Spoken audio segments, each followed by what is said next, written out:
afternoon, everyone. Welcome to today's Charity Village webinar. We will get started in just a moment.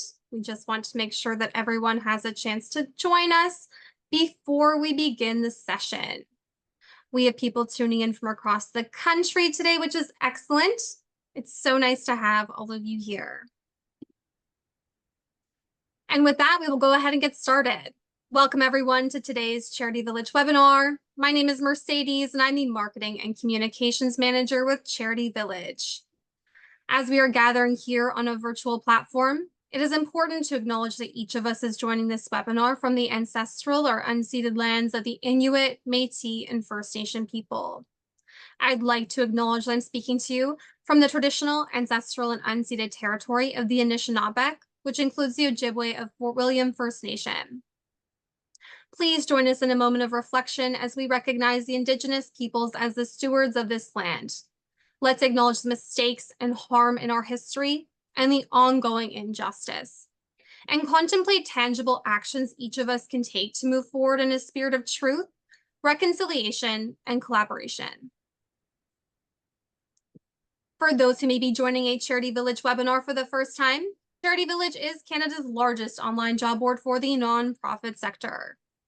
In addition to our online job board, organizations can also post volunteer positions. So if you are looking for work or to recruit talent in the sector, Charity Village is a great place to start.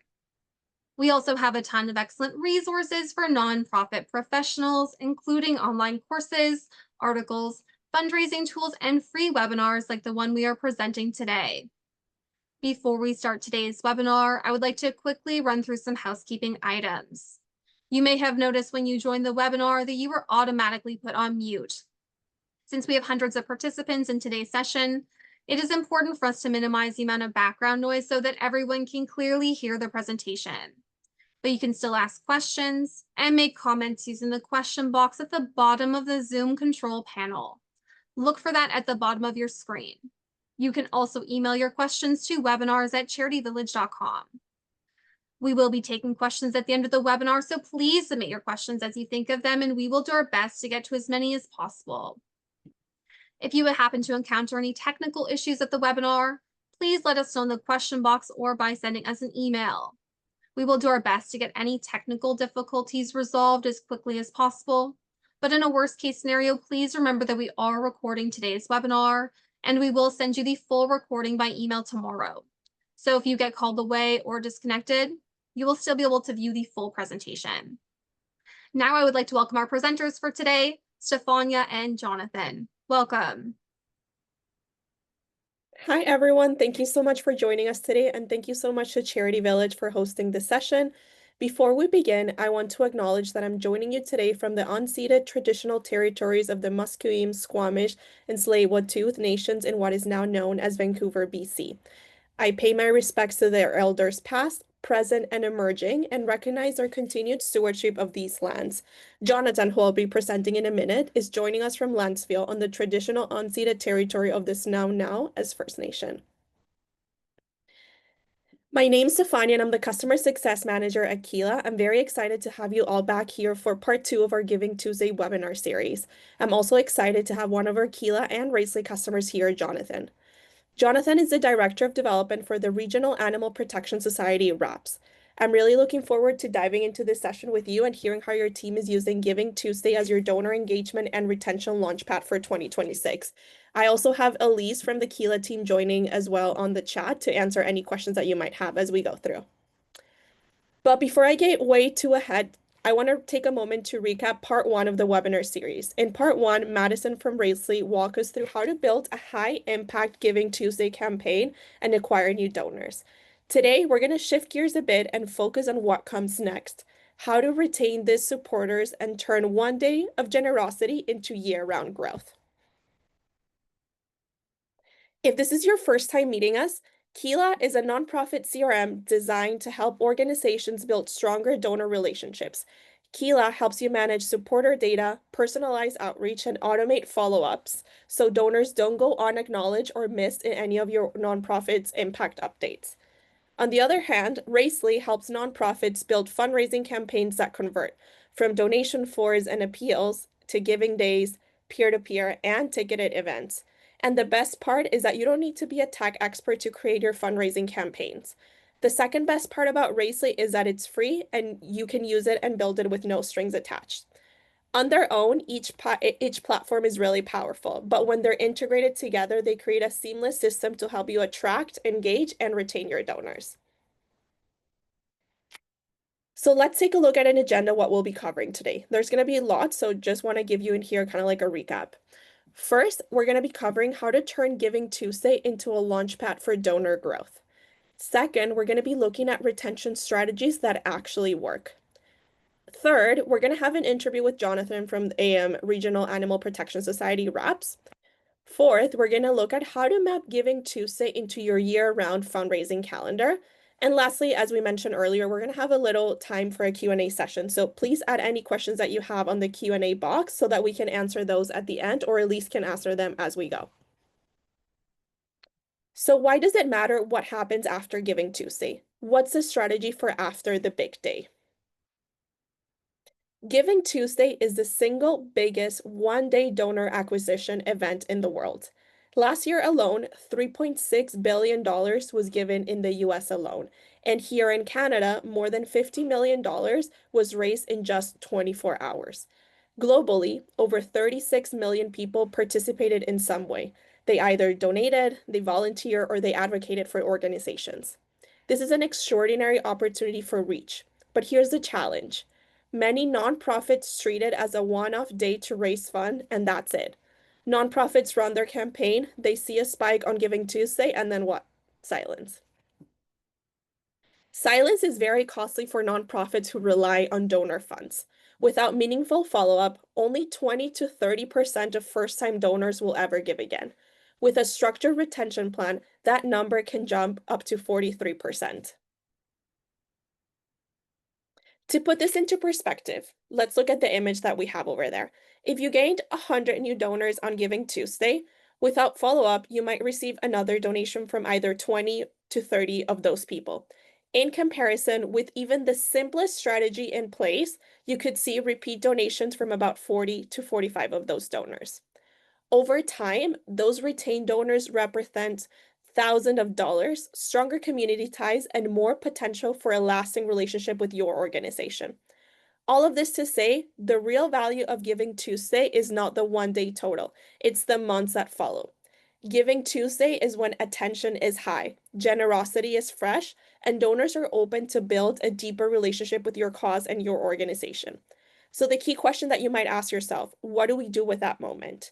Now we're going to dive into the practical steps, the how, for turning that single day into a lasting launchpad for your organization's growth.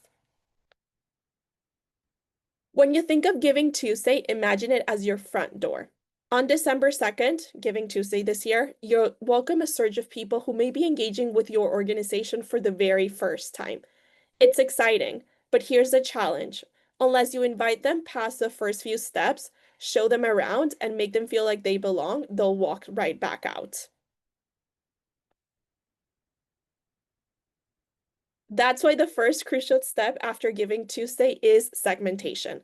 Segmentation is the bridge between acquisition and retention. It transforms Giving Tuesday from a single temporary spike on your calendar into the first step of a year-long journey.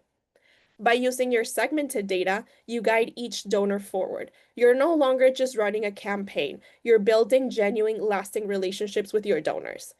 These relationships are what sustain your organization long after Giving Tuesday. Don't let your Giving Tuesday donors sit on one big anonymous pool. Sort them, nurture them, know them, and then nurture them, because that's how you turn Giving Tuesday into a true launchpad for year-end growth. So with segmentation in mind, after Giving Tuesday, pull up your data and ask, who gave for the first time? So these are donors that are brand new to your community. Their biggest need is clarity and belonging. They want to know, what exactly did my gift do? And psychologically, they want to know how they fit here within your organization. The second, who return after being lapsed. These are donors that you might have not seen in a year or more. Their gift is a sign of renewed trust within your organization, and they need reassurance that they made the right choice by coming back. Who increased their gift? These are high potential donors. Their bigger gift signals that they're ready to be more invested. And lastly, who engaged but didn't give? This is a group that we often overlook. Their warm prospects and a gentle, well-timed ask later after Giving Tuesday could convert them. The second step would be personalization. So once you've segmented your audience, the next step is to speak directly to them. Each group requires a different message to move them along the donor journey. Research shows that retention rates jump from 10 to 15% when follow-up is personalized. A generic receipt is very transactional. A personalized message is relational. Each of these segments required a different message. For the first segment, so first-time donors, you want to welcome them and introduce them to the mission of your organization. We're so glad you joined us for Giving Tuesday. Here's what your support made possible. Include a clear next step, like subscribing to your newsletter, for example, or watching a short video about your organization. Number 2, returning donors. These donors want to be recognized and they want a loyalty reward for joining again. So, for example, you can say, thanks for standing with us again this year. Because of you and other long-term supporters, here's the progress that we've made. This thanks them at a level that acknowledges their history. Number 3, lapsed donors. The lapsed donors want reassurance and reconnection. So you can say something, for example, like, we're so grateful to have you back. Your gift has reignited something important, and we love to keep you connected. You can invite them to follow your socials as well or get further involved within your organization. The last group in here would be the engaged non-donors. You can invite them to know about the impact that your organization is making. So, for example, you can say something along the lines, you've been part of the movement already, reading, sharing, and cheering us on. Will you take the next step and join as a donor? Share feel-good stories about your organization to show them the big community of your organization that they could be joining. So let's look at an example here. So imagine sending the same follow-up to everyone. Thank you for your gift. Here's a receipt. Compare that to a first-time donor receiving, welcome to our community. Here's the immediate difference that you've made. The tone shifts from transactional to relational. Even a small tweak like that makes donor feel seen as individuals and not just line items. So now that we've looked at step 2, let's dive into step 3, defining the next action. So you've segmented them, we've spoken to them personally, now we have to move to action. The goal of every Giving Tuesday follow-up is not to close a relationship, but to open the door for the next one. Now, I know what you might be thinking. This all sounds great, but my team is very small. That's why your immediate task is to define and simplify the next action for each segment, so you can actually automate it.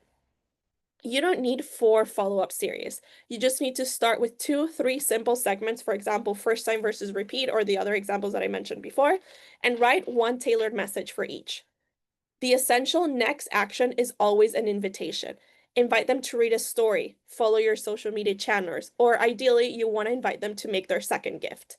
And if you have a CRM like we have Keela, this is where you build that automated follow-up series to ensure that no one is missed. The goal isn't to be perfect, it's to be intentional about what you want them to do next. When you treat donors like individuals and define a clear next step, you lay the foundations for a long-term relationship. This is the difference between a one-day spike and year-round growth. In the next section, we'll take these first action steps and map them into a sustainable 90-day retention framework. So we're now going to do a very quick poll in here. So the question that we want to answer is, after Giving Tuesday, which next action do you prioritize for your first-time donors? And the first option is a follow-up ask for a second small gift within 30 days. Second option, an invitation to convert their gift into a sustained monthly donation. Third, a survey or invitation to a non-monetary touchpoint, for example, volunteer sign-up, virtual tour. And lastly, a detailed multi-channel impact report showing where the money went.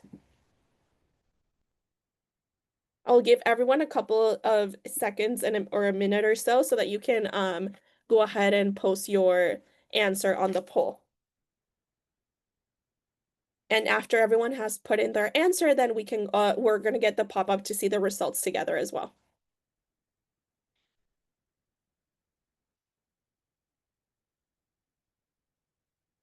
I'll give it another minute or so.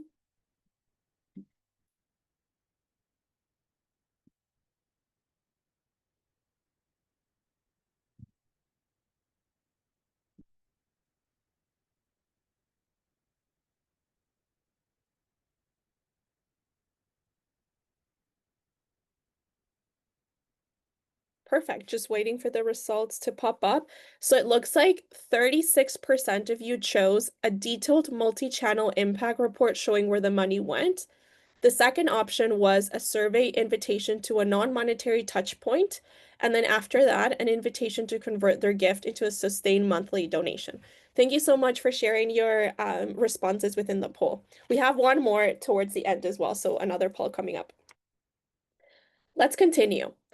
So, retention doesn't happen by chance. It happens because you plan for it. Too many organizations pour energy into acquisition and then simply hope donors stick around. But the truth is, they won't unless you intentionally guide them. The average first-time donor retention rate is under 25%. That means 3 out of 4 people who gave on Giving Tuesday may never give again. And that's just a reality. But here's the good news. With a simple planned journey, you can double that number. And when you do, you're not just raising more money, you're building a stronger base of long-term supporters. That's why we use the 30, 60, 90-day retention framework. It aligns your communication with the donor's changing attention level over the next 3 crucial months. So let's look at the first phase, the golden window. So those are days 0 to 30. The first 30 days is what we call your golden window. Attention is highest and donors are most open to hearing from you after they give. The goal here is to cement the emotional win and set the stage for the second gift. Your communication must be swift, warm, and focus entirely on gratitude and immediate impact. So let's look at this table here. What to send. So you can send first the immediate thank you. This can be a personalized email, not just a receipt within the first 24 hours. An example of what you can say in here could be, because of your $50 gift, 3 families will have warm meals this week. You've made a difference today. Second, the visual impact. So you can send a social image or testimonial within those first 72 hours, showing their donation in action and the impact it is having. For example, something that you can do here is send a photo of a freshly stocked animal shelter, and you can say, this is a secure home your donation built. Number 3, share how the collective Giving Tuesday funds are moving the needle. For example, you can say, update, together we've raised $80,000. We are already using these funds to launch our new literacy program. And lastly, the second ask. Segment and make a second soft ask before the end of the month.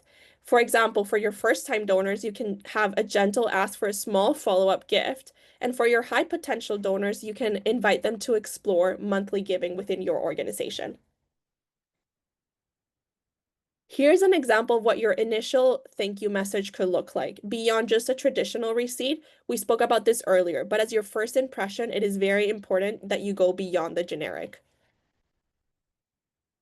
Research shows that donors who make a second gift within 30 days are twice as likely to become long-term supporters. Let's look at phase 2. So those are from days 31 to 60. The goal of this phase is to shift the donors from a one-time contributor to a committed community member. This phase aligns perfectly with the peak of year-end giving, which is most of December. So let's go back to the table and see what to send. First, a monthly giving invitation. You have to position the donor as someone who already gives and ask them to formalize it. For example, you can say, your Giving Tuesday gift was so impactful. Will you join our sustaining circle to keep that impact going every month? Donor validation. Show them they aren't alone. People like to act in line with their peers. So, for example, you can say, over 300 of our Giving Tuesday donors have already joined our monthly program. Click here to join them. Lastly, a continuation ask. Frame the final year-end appeal as a continuation of their Giving Tuesday support. For example, you can say something like, your generosity in November started something incredible. Help us close out the year strong and fully fund our 2026 budget before December 31st. By day 60, their immediate excitement has faded. You need to provide a new psychological reason to give. You can give them identity, I'm a loyal supporter, and urgency, the year-end deadline. Let's look at the last phase, the long-term close. So that is from days 61 to 90.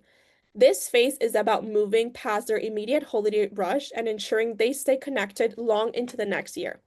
The goal here is to close the loop on the campaign and solidify the relationship for the quiet months ahead.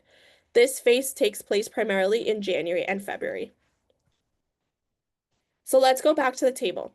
The first one, impact report and roundup. Share the final big picture results from the entire November-December giving season.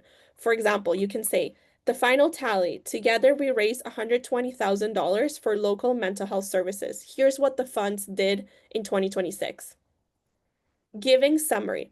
Send any necessary tax or giving summary. This adds tangible value. A clean and easy to read summary of all of their 2025 giving position you as an organized and professional organization. Future connection. Invite them to their next non-monetary touchpoint. For example, you can invite them to a spring virtual open house tour, a volunteer orientation, or you can also send them a survey asking for feedback on the last campaign. This ensures you do not go silent after the year-end rush. By sending a final impact report and inviting non-monetary engagement, you maintain the relationship and prevent the out of sight, out of mind before the spring. Perfect. I'm very excited now that we've walked through the 90-day three-phase strategy. Let's hear from someone who is putting donor retention into practice. I'm excited to welcome Jonathan Lerner. Jonathan is the Director of Development from Regional Animal Protection Society RAPS. He's going to talk about their latest Giving Tuesday campaign, but more importantly, he's going to talk about how they're approaching retention and year-end follow-up this year. Before I hand it over to Jonathan, we just want to quickly share that RAPS were recently awarded our 2025 Champion of Change. They received a $10,000 donation from us to support their mission and expand their impact. They were selected from over 1,200 submission nominations that we received. So I just want to take a chance and congratulate them again. Jonathan, you can come off mute now. They're perfect. So I'm going to go ahead and ask Jonathan some questions in here. So, Jonathan, can you start by telling us a little bit more about RAPS, what your organization does, and your role? Absolutely. Thank you for having me here today. I'm very excited for this. And the Regional Animal Protection Society was actually celebrating its 30th anniversary on November 1st. We are an organization based in Richmond, British Columbia. We have started off as a trap, neuter, release organization for feral cats in the area and grew to one of the larger animal welfare organizations in Canada. We operate British Columbia's largest full service, not for profit veterinary hospital, Canada's largest cat sanctuary, multiple thrift stores, and an adoption center.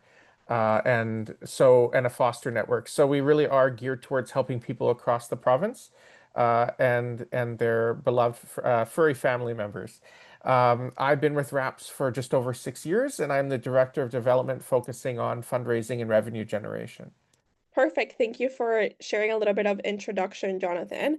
So let's start at the beginning. What originally prompted RAPS to move from a traditional database to a CRM, and what difference has it made for your team? It's been an incredible difference. For us, I started in 2019 at RAPS, and when I started there, we were not using a donor-centric database for our donations tax receipt processing. So a lot of our tax receipts were being processed manually, which was very labor intensive. We were also relying on the donor database that is used for our shelter system, which has a combination of both adoption and donor information. And so it didn't have the segmentation capabilities or the communication capabilities. Things were somewhat siloed as far as our ability to do email, sending and segmentation with third-party software. So for us, we started looking around for an opportunity to centralize everything and to provide the flexibility for reporting and also especially for targeted communications by segmenting. And so we sort of fell in love with Keela, and that has been a huge difference. Now we are able to have customized donation forms embedded on our website with multiple donation campaigns, and that allows us to segment donors on based on which area of the organization they are interacting with or supporting, and therefore to target our communications specifically for the areas that interest them. Perfect. Thank you for answering that, Jonathan. So, how do you use tools like Keela to build stronger relationships and keep your donors engaged? Absolutely, great question.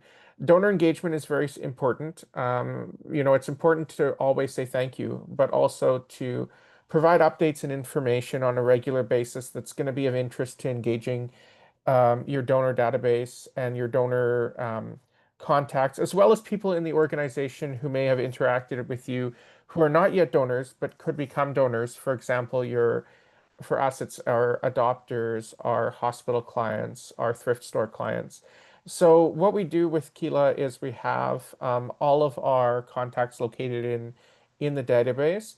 They are then tagged based on their interactions with RAPs. So, for example, whether they're a donor to the cat sanctuary, they would be tagged cat sanctuary donor. If they're clients of the hospital, they'll be tagged animal hospital client. That allows us then to create segmentation in our donor database, and then we can do communications based on that. So one of our main ways of donor engagement is with a monthly newsletter that is emailed out to our entire database. And then we have sub newsletters, such as a newsletter about the cat sanctuary, a newsletter about the animal hospital, and those are specifically targeted to groups that have either opted into those particular communications or that have indicated to us an interest in those areas. And those provide updates on what's being achieved with donations, what we're doing in the organization, recognizing volunteers of the month, cute animal welfare stories, what hospital specials are happening. But it's really about thanking them and providing an update on what we're doing so they can see the value of their donation and their interaction. The other thing that we do is we have made a strong use of Keela's donation campaigns. So we have a few impact areas, but then every time we do a campaign, we have a specific campaign dedicated towards that specific need. And so that allows us then to go back and look at all the donors who donated through a specific form or to a specific campaign manually, and then to update all of them on the impact of that gift, whether it is through a physical card or an email blast that basically goes to, let's say, the 200 people who donated to that campaign, saying, thank you for donating to this rescue of cats. Here's how they're doing. Here's how their adoption stories have unfolded. And that provides sort of an ROI for the donor to build that relationship and see the impact of their gift. Perfect. So it looks like you touched a little bit about segmentation or targeted messages, and those are key to retention. What other approaches have worked best for you at RAPS? Absolutely. I think for us, it is a look at retention and also at donor acquisition. And both of those things are very important. So when it comes to retention, we have looked at providing regular reporting and thanking of donors. One thing we focus on is an annual report, which is available digitally on our website and emailed to everyone in the organization. For our top donors, sort of the top 200 to 300 monetary gifts, we will actually print a physical copy and mail it to them. Um, we also take the opportunity, for example, with our annual campaign, which for us weaves into the Giving Tuesday area, to reach out to them and let them know. We call it Thanks for Giving because it usually lands around Canadian Thanksgiving. This year we're doing it a little later to time with our annual gala, but basically the campaign focuses on all that is being achieved and updating the stories of the year, just like our annual report, to provide them that touch point of what their donation is achieving. My rule of thumb is that fundraising is all about building relationships. So I always recommend taking as many opportunities to thank people, and not to wait too long to do so. I appreciate the 30, 60, 90-day timelines you've talked about. Thank you so much, Jonathan. So now let's move gears to Giving Tuesday. Can you Mhm. walk us through your Giving Tuesday campaign this year? What strategies are you putting in place afterward to keep that momentum going? Absolutely. Giving Tuesday for us ties in closely with our annual campaign. So what we do is we have um, email, physical mail, sometimes text messages that are launching in late October or early November for our annual campaign. And then as we ramp up to Giving Tuesday, we start doing social media messaging and sharing of our messaging, the opportunities for donors to share with their friends and family.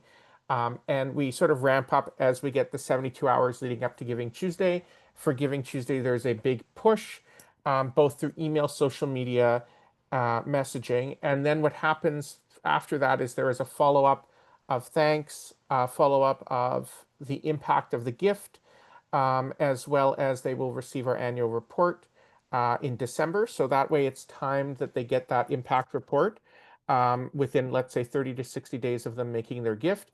And then for retention, as we go into the new year, they're invited to participate in events.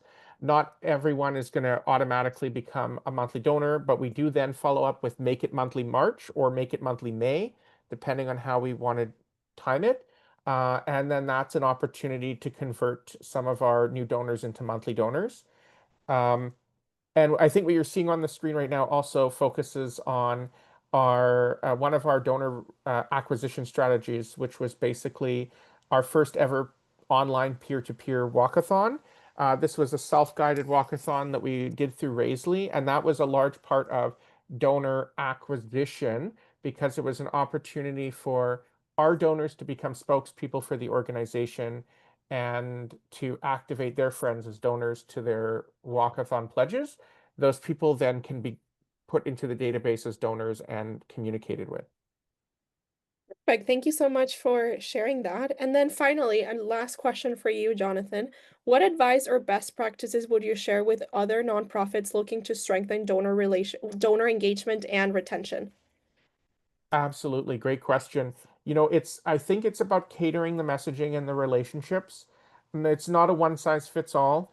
You're going to have there's always been in the fundraising world this sort of 80-20 rule where 80% of your donations come from 20% of your donors as far as the monetary gift goes. But all of your donations are valuable and all of your donations are impactful from and meaningful to the donor that has made them. So it's about building that trust. And to do that, I would recommend regular communication that they can count on, such as a monthly newsletter, as well as the opportunity to impact them on areas that really are important to them, which goes back to that segmentation and messaging that's catered to their particular interest. Perfect. Thank you so much, Jonathan, again for walking us through that successful strategy that's working for reps. Before we open it for Q&A at the end, let's take everything that we've discussed, the segmentation, the 90-day plan, and zoom out to see how successful nonprofits weave Giving Tuesday into their full year round calendar. Before we jump into our last section, I want to do another poll. So please take a moment to answer the following question.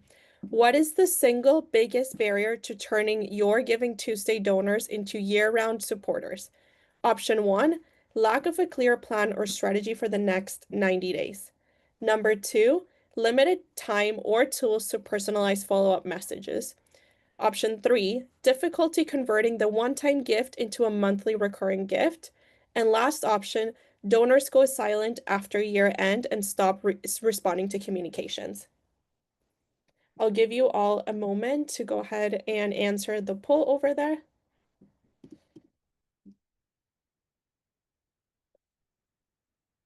And then after we've got the results, I'll share like I did with the previous poll.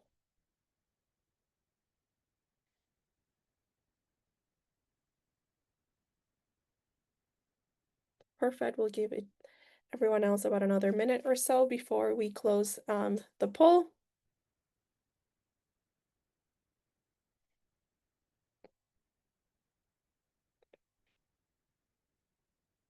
Perfect. So the results are in. So it looks like 39% said that the lack of a clear plan or strategy for the next 90 days. The option that followed was difficulty converting the one-time gift into a monthly recurring gift. And then the third one was limited time or tools to personalize follow-up messages. Thank you so much for sharing your answers. Great, so let's continue. One of the biggest concerns I hear from nonprofits is if we go big on Giving Tuesday, wouldn't compete with our year-end appeal. The truth is that the data actually says the opposite. Giving Tuesday should never be your finish line. The reality is that Giving Tuesday is your strategic investment in next year's stability. The reason this works is that Giving Tuesday donor is fundamentally different and incredibly valuable, and here's why. First, it's an acquisition leader. More donors are acquired on Giving Tuesday than any other single day of the year, giving you the largest influx of new prospects. Number two, they're stickier. These donors are often spontaneous givers who are already familiar with your mission. They're primed for connection, giving you a better retention strategy point. Number three, they seek consistency.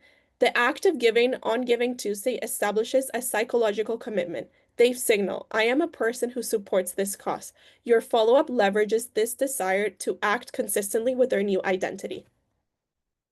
And lastly, number four, the compounding value. The value of a donor explodes after the first gift. Donors who give consistently over 5 years contribute 1,500% more than one-time donors. Your calendar is the plan to turn their first spontaneous gift into that 5-year habit. The true challenge is not what happens in the first 90 days, but how you secure their gift next year and fold them into your general programming. This visual is your complete roadmap. We've gone past the 90-day plan, which was tactical. This is the strategic framework that turns a spontaneous December gift into a sustained annual relationship. Let's walk through the 4 phases designed to maximize the lifetime value of your Giving Tuesday donor.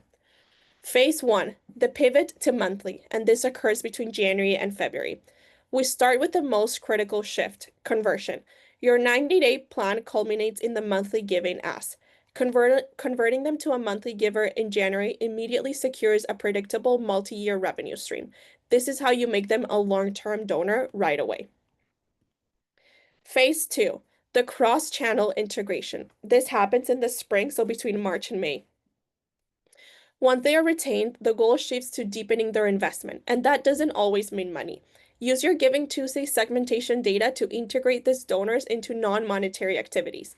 You can invite them to volunteer, send them a special donor survey asking for feedback, or you can offer a virtual program tour of your organization. This builds genuine loyalty and proves you that their partnership is more valuable than just their wallet. Phase number 3, the annual impact check, and this is through the summer, so through June and August.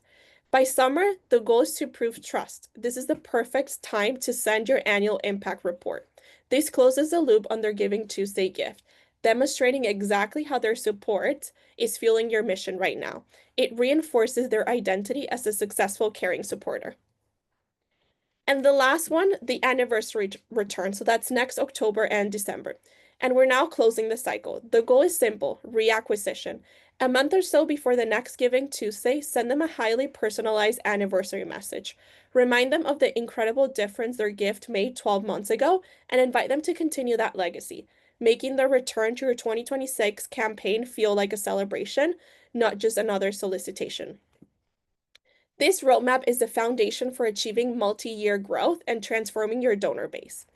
When you map Giving Tuesday into your full calendar, you stop treating it as a standalone campaign and you start using it as a launchpad for donor journeys that carry through December into January and well into the next year. So we've covered a lot of strategy today, from segmentation to the full annual roadmap.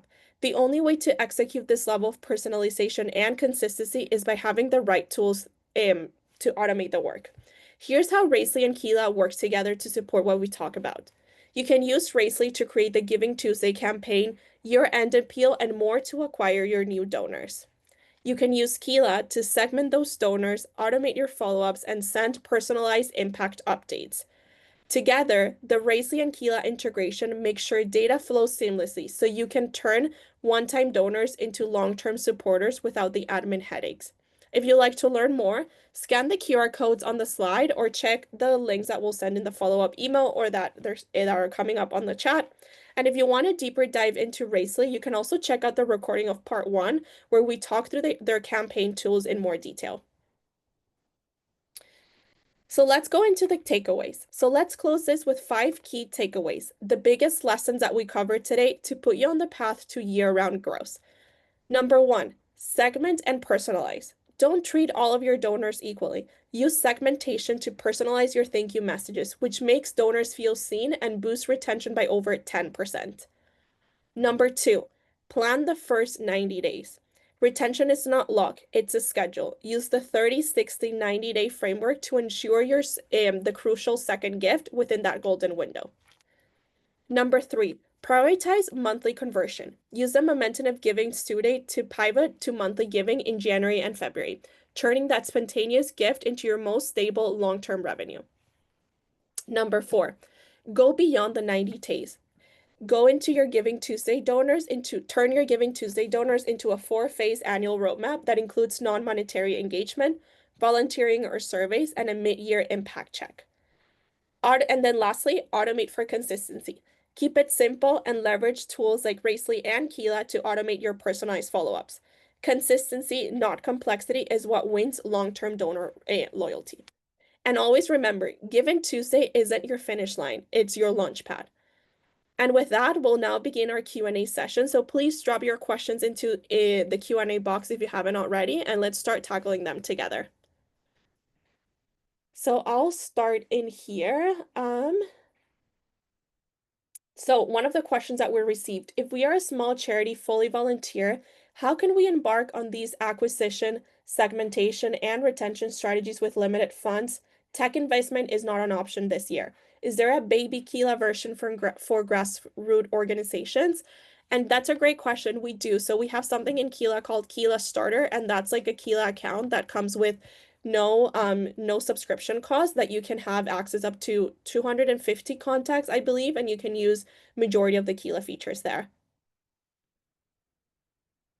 And I have actually a question for Jonathan. So Jonathan, do you have any special methods to ensure your emails get sent through Keela are opened? We've noticed on some segmented group messages that many end up delivered rather than clicked or opened. How do you keep these things from ending up in spam folders? Great question. I know that for different industries, there are different sort of industry standards or industry averages for open rates, click rates, and activation rates. So it might be worth looking at the industry standards for the particular area of nonprofit that you are operating in, and trying to get closer to that. My thought is that it primarily relies on the subject message, because people are primarily looking at the email subject message and a little bit of the summary that shows up on iPhones and stuff like that before they are choosing to click and engage. So I think, for example, we have a very high open rate on our annual report, um, and our newsletters, because they're information driven. They're reports on what is being achieved. They usually include fun and interesting stories, and they're not purely just an ask, even though there is an ask involved in there. So I think that engaging content is part of it. But I would look at playing with different subject lines. You could potentially do some A/B testing where you send out one type of subject line for 1 month's newsletter and a different for another one, and see how they compare in open rates. So you get a feel for the same audience interacting with different styles of subject message or subject line. Perfect. Thank you so much, Jonathan, for answering that question. Another question that we have here, does Keela offer services that can help me strategize and plan for GivingTuesday or anything else to help a strap team? Yes, that's actually a great question. So Keela does offer professional services. So those are essentially, we help you get everything started within your Keela account. So migrating from a previous CRM or from spreadsheets if you're not using a CRM. And additionally, they also offer consultation and training services. And we also have premium care, which is the ability to get calls with our support team and with our implementation specialist, Elise, who's here. She's the trainer. So essentially you can get calls with them and they'll help you, how to use the system, and then you can start planning out your Giving Tuesday strategy there. Um, Perfect. Let me see another question in here. If someone rejects you from the beginning, when is it appropriate to recontact again for something else? Or are they now automatically lost as a potential donor? How aggressive should we be? That's a great question. I think it really depends first if they're opting out of all of your communications, because if they are, essentially, I would consider that like a lost donor because you're not able to communicate with them anymore.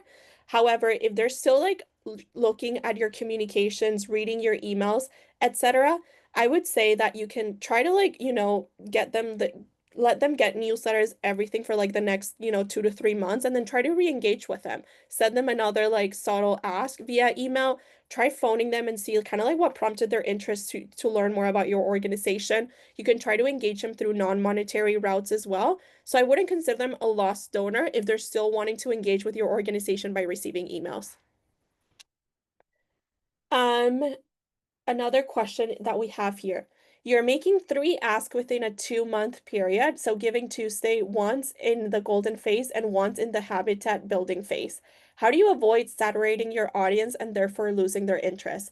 I think that's a really great question. And sometimes it's something that organizations struggle, especially like as you are building Giving Tuesday into your year-end campaign. And I think the strategy here is to making sure that you're setting up a calendar for what your communications are going to be.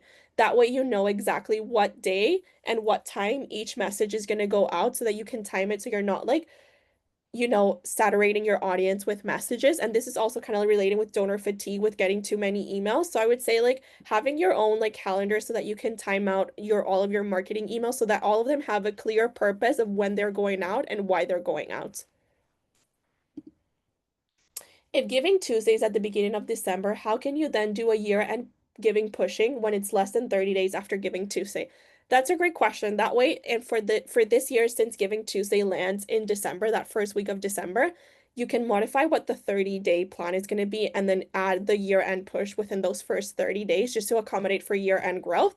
Or if you want to see that growth for next year, you can try to do that push in January as well. Um, Is it possible to raise a big amount on Giving Tuesday and on such important days? What is the best strategy for mid-sized nonprofits? I would say 100% Giving Tuesday is a day that's, very well known across North America for where donors are generally more inclined to give to your organization. So I would definitely say set up like a campaign for Giving Tuesday, set up your donation page that's specific for Giving Tuesday, and reach out to your donors and let them know about what Giving Tuesday is if they don't know already. And just put out your Giving Tuesday campaign, and you will definitely be surprised with the results. Um, is there a preference by organizations to which platform to use, Raisely or Keela for segmented communication? That's a really great question. So Raisely is an online fundraising platform, so you wouldn't be able to have all of the segmentations like you have in Keela within Raisely. So you can use Raisely to set up your online fundraising Giving Tuesday page, and then you can use Keela for the segmentation and communication with your donors. So that way, that's kind of what I mentioned at the beginning of like how using both systems together, it's really powerful. Let me see. I actually have another question for you, Jonathan. Has RAPS modified their Giving Tuesday tactics given the tough economic conditions? Yes, I think we've modified some of our different campaigns in general. One of the things that we realize is that uh, depending on the economic situation, we're going to see different capacities for giving. So we focus a lot on the ability for people to give what is, capable for them, and noting that no matter what they give, it is meaningful to them and meaningful to RAPs to receive that gift. So, in that case, we can modify our particular giving levels on the customized form. We can focus on, let's say, becoming a monthly donor so that it is something that is reliable revenue for RAPs, but also manageable gift for them. Instead of $300 up front for the year, it could be $25 a month. So we do see some conversion into that to make it more sustainable for the donor. So there are a few different things that we've done in that regard. I think for Giving Tuesday, it'll be interesting to see how things unfold this year. One thing that was discussed also was the date that Giving Tuesday is falling on. And so for that, we look at people usually reminding them of their last chance to get a tax receipt and what those tax receipt benefits are. We've also seen securities donations that have increased over the last couple of years from some of our higher net worth donors who are looking for that tax benefit for donations of securities. So that's something else that I think has come to the forefront. Instead of giving out of their bank account, they're looking at their investments and their securities as a way to generate tax relief. Perfect. Thank you so much, Jonathan, for answering that question. I have another question here. Is Keela like Racer's Edge? And yes, it's similar. Racer's Edge is another nonprofit CRM, so Keela is as well a nonprofit CRM. How do you reach donors or new donors? Social media? That's a great question. I would say definitely social media is a really great start if your organization is in social media. You can also think about community events. You can partner with your local media. And another thing that I think it's great to acquire new donors is using peer-to-peer campaigns, because essentially your donors are going to be fundraising on your behalf. So now you could be targeting the community of your donors that might already not know about your organization. So I think that that's a really great way to target new donors. Is the setup account manager also available in the free platform? Unfortunately, no. The setup through professional services and premium care is only available for our paid accounts at the moment. Another question that I have in here. We have a fundraiser gala in mid-November. What strategy would you recommend in terms of volume of communication, or who should we reach out to? AKA those who did not attend the gala. Thank you. That's a great question. I would say that if you have an event coming up in mid-November, I think that you should definitely leverage mentioning your year-end Giving Tuesday campaign in the communications that you're going to be doing regarding your gala. You can also put up a QR code on your gala, maybe if you're doing like a screen or something, so that donors have easy access on your Giving Tuesday campaign or year-end campaign. And you can definitely leverage on emailing people that were unfortunately not able to attend or register, and you can let them know like, hey, since you were not able to come to our event, maybe you can support our organization by donating to our year-end campaign. So I think you can definitely leverage on having that. And then lastly, I think someone is trying to find Keela Starter but is not able to. I believe in our Keela website, you should be able to access it. If not, you can send me an email. So it's my first name, Stefania at Keela.com, and I'm more than happy to help you find the resource if it's not available on the website. And I think with that, we do have some other additional questions, but I don't think we're gonna have time to answer all of them. But we really appreciate everyone sending all the questions and having, really having spent the last hour with us. And again, thank you so much to Jonathan from RAPS from, sharing everything with us today, and for Charity Village for hosting the session today. Thank you very much for presenting today. I just wanted to remind everyone that you will receive a follow-up email tomorrow with a link to the webinar recording. Please feel free to share this link with your colleagues. The email will also include a survey link that you can fill out with your feedback on today's webinar. You should see a survey link pop up right here in Zoom following the session as well. On behalf of Charity Village, thank you so much for joining us. I hope that you enjoy the rest of your day.